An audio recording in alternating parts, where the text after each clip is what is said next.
Ó, eu nem vou brincar muito com esse tema, por quê? Porque só quem acompanhou a gente em 2020, 2021 sabe o sofrimento que foi aqueles adiamentos da prova, né? Enfim, muita tensão ali para chegar à prova do Enseja, tá? Então, o primeiro recado que eu vou dar direto e reto para você é: não vai alterar absolutamente nada a saída do ministro, ok?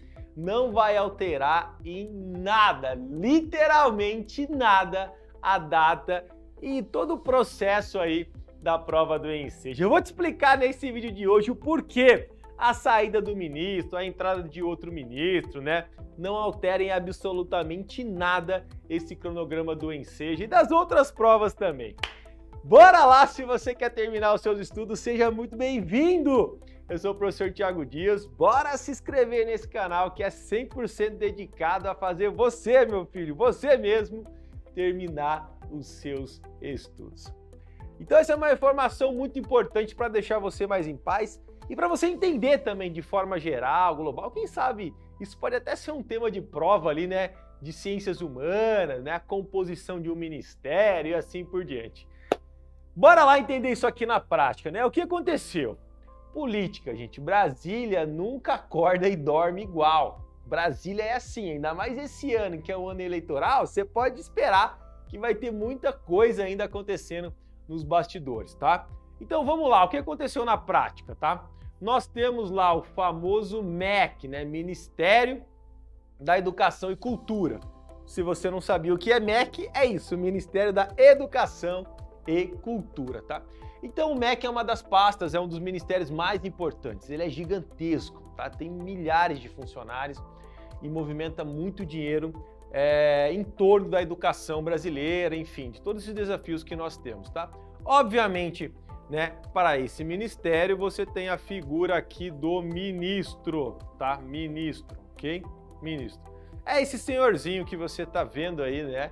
O ex-ministro Milton Ribeiro. Aliás, em uma oportunidade esteve aqui na minha cidade, faz um tempo já, estive lá para tentar conversar com ele, enfim, mas não rolou muita coisa não, né? Bom, o que eu tô falando isso aqui para vocês? O Ministério da Educação e o ministro, ele é uma figura que pensa as coisas de forma macro. Então o ministro não é aquele cara que vai lá, dá uma carteirada, dá uma canetada e decide fazer isso ou aquilo. Ele está pensando as políticas macro, aquelas coisas grandes, aquelas coisas que ele dá direção. É como um presidente, né? Nós já aprendemos isso. Não é uma pessoa que vai chegar lá em Brasília que vai mudar as coisas. O presidente, muitas vezes, ele não tem força para alterar as coisas. Então você tem a figura do presidente, né? Vamos lembrar dos 3 poderes básicos. Agora entramos em história aqui, né? No sentido de ciências humanas e geografia, geopolítica aqui, né? Executivo, você tem o presidente, tá? Depois você tem o legislativo, que é a Câmara dos Deputados, Câmara dos Senadores, ok? E aí você tem o legislativo, representado lá pela Praça dos 3 Poderes. Estive lá em Brasília recentemente, andando pela Praça dos 3 Poderes aí, ó. E aí você tem essas 3 instituições representadas, né? Certo? Então o Ministério da Educação, o ministro, ele é um pouco dessa coisa do executivo, né? Da figura que vai pensar as coisas de forma macro. Agora, professor, quem faz a prova do Enseja mesmo? Se não é o ministro, se não é a secretária dele, que quando ele saiu falou assim: ministro, meu Deus do céu, e agora a prova do Enseja, como é que eu vou fazer? O Ministério da Educação em si, o ministro, né, tem pouca relação direta com isso, tá?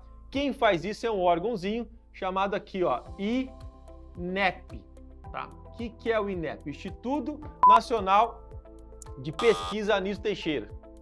Então quem faz a coisa acontecer de verdade é esse órgãozinho aqui, ó, o INEP, que é o Instituto Nacional de Educação, o Instituto Nacional de Ensino e Pesquisa, Instituto Nacional de Estudo, Pesquisa Educacionais, Anísio Teixeira, o famoso INEP. Eu estive lá no INEP também, meu filho, porque tudo que está envolvido na prova do Enseja, eu vou me enfiando, né? Vou aprendendo, vou estudando para trazer aqui para você, sabe? E aí sim, aqui no INEP existe um órgão, né? Existe um órgão, não. Existe um cargo, né? Quem que representa o INEP?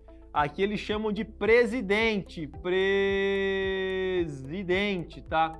O atual presidente, né, na data que eu gravo esse vídeo para você, é o Danilo Dupas, que por acaso me recebeu lá quando eu estive no INEP o ano passado.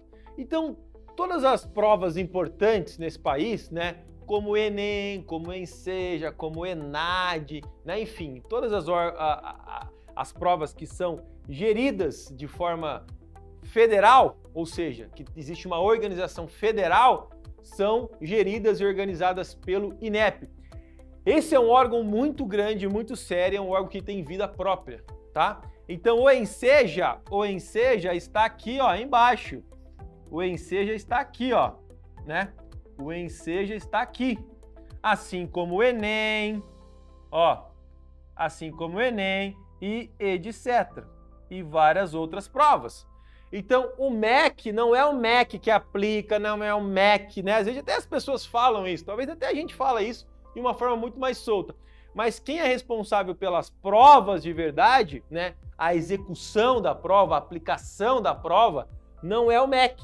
É esse órgão chamado INEP, tá? E o INEP tá lá firme e forte para garantir, tá?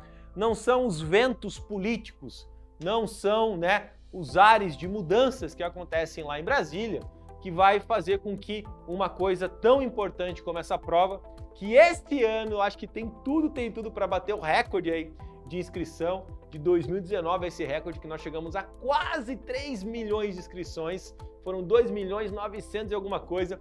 Eu acho que esse ano tem tudo para a gente bater mais de 3 milhões de inscrições, então tudo isso já está a caminho, já está acontecendo, nós já temos a data da prova, né?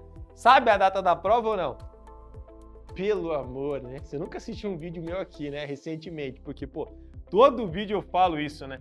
Data da prova, ó que data linda, ó. Você nunca mais vai esquecer essa data na sua vida.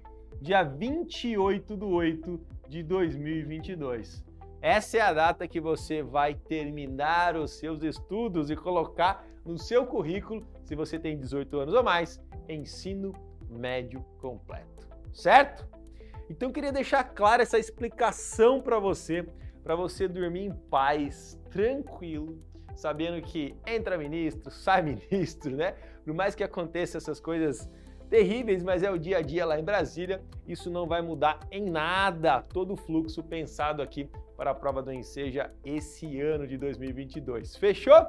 Bora deixar seu comentário aqui então, né? Sobre como que está a sua expectativa para realizar a prova esse ano, como que está a sua ansiedade, você se sente preparado para chegar lá no dia 28, saber exatamente o que você precisa fazer? Bora se inscrever nesse canal, nós estamos aí no mês, praticamente, né? Nós estamos numa contagem regressiva, né?